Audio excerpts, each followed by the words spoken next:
जय श्रीकृष्ण बालमित्रांनो. आजचा आपली गोष्ट आहे 55वी आणि गोष्टीचं नाव आहे प्रद्युम्नाचा जन्म. तर बघा, आपण मागच्या गोष्टीमध्ये पाहिलं की रुक्मिणी आणि श्रीकृष्णाचा विवाह द्वारकेत थाटामाटात पार पडला आणि त्याच्यानंतर मग 1 वर्षांनीच रुक्मिणीला प्रद्युम्न नावाचा मुलगा झाला. तर हा मुलगा कोण होता माहिती आहे का तुम्हाला?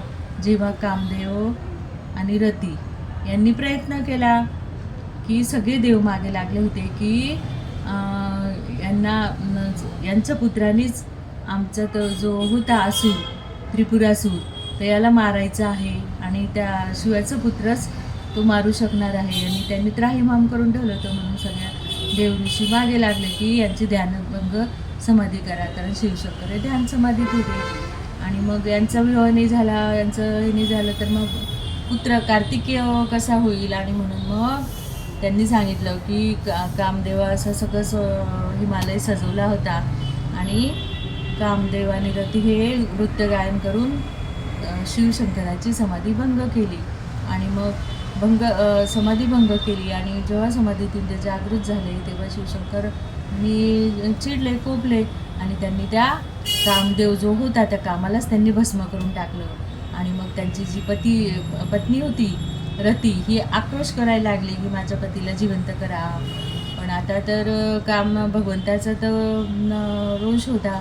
आणि मग म्हणून त्यांनी सांगितलं की श्रीकृष्णाच्या पिढीमध्ये कृष्णाच्या 8व्या अवतारात श्रीकृष्णाचा अवतार होईल आणि त्याच्यामध्ये त्याच्या पोटी हा प्रद्युम्न जन्माला येईल. आणि मग म्हणून हा प्रद्युम्न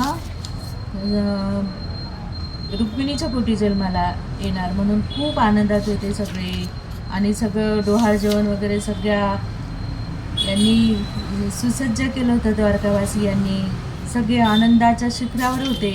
पण झालं काय की जेव्हा प्रद्युम्नाचा जन्म झाला त्याच दिवशी जो शंभासूर नावाचा असुर होता, त्या शंभासूर नावाच्या असुराला माहिती होतं की प्रद्युम्न आपला काळ ठरणार आहे, आपल्याला तो मारणार आहे.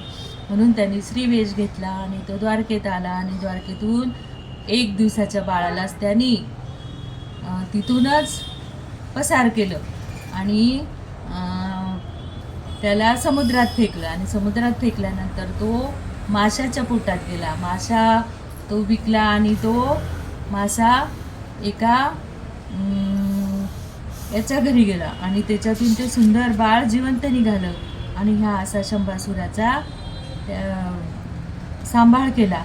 आणि मग हा शंभासूर नाही, प्रद्युम्नाचा सांभाळ केला. तर देवकी यांच्या समवेत भगवान श्रीकृष्ण तेथे उपस्थित होते. श्रीकृष्णांना सर्व वृत्तांत माहीत होता, परंतु त्यावेळी ते काहीच बोलले नाहीत. तेव्हा श्रीकृष्णाच्या इच्छेवरून देवर्षी नारद त्या ठिकाणी येऊन पोहोचले. नारदांनी सगळे रहस्य त्यांना उलगडून सांगितले. प्रद्युम्नाचे प्रसूतिगृहातून कसे अपहरण झाले होते, पुढे तो कसा मोठा झाला व आपली पत्नी मायावती हिच्याबरोबर येथे कसा पोहोचला याविषयी तंबूत हकीकत त्यांना समजली.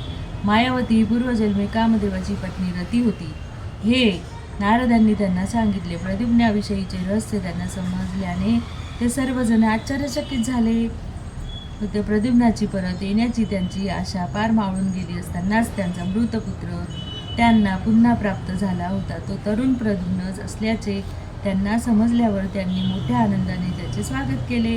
हा प्रद्युम्न एवढा सुंदर होता, कृष्णाचाच दुसरा अवतार, इतका सुंदर. कारण वसुदेव भगवान, श्रीकृष्ण भगवान, बलराम, रुक्मिणी देवी आणि कुटुंबातील सर्व स्त्री अशा सर्व कुटुंबीय मंडळींनी प्रद्युम्न व त्याची पत्नी मायावती यांना आलिंगन दिले. प्रद्युम्न आल्याची बातमी जेव्हा द्वारका नगरात पसरली तेव्हा प्रद्युम्नाच्या पुनरागमनाने आश्चर्यचकित होऊन सर्व नागरिक मोठ्या उत्सुकतेने हरवलेल्या प्रद्युम्नाला पाहण्यासाठी तेथे येऊ लागले. प्रत्येकजण आनंदाचे उद्गार काढीत होता. अहो, मृतपुत्र पुन्हा प्राप्त झाला, यापेक्षा आनंदाची बातमी काय? आणि अशा प्रद्युम्नाच्या मातेने व इतर स्त्रियांनी त्याला श्रीकृष्ण समजले यात काही आश्चर्य नाही, कारण प्रद्युम्नाची शारीरिक लक्षणे तंतोतंत श्रीकृष्णाची जुळत होती हे स्पष्ट होते व त्यामुळे त्याच्या मातेचीही तो श्रीकृष्णच असल्याची समजूत झाली. ती एवढा सुंदर होता प्रद्युम्न, इतका सुंदर. आणि असा हा कृष्ण प्रद्युम्न तिथे भेट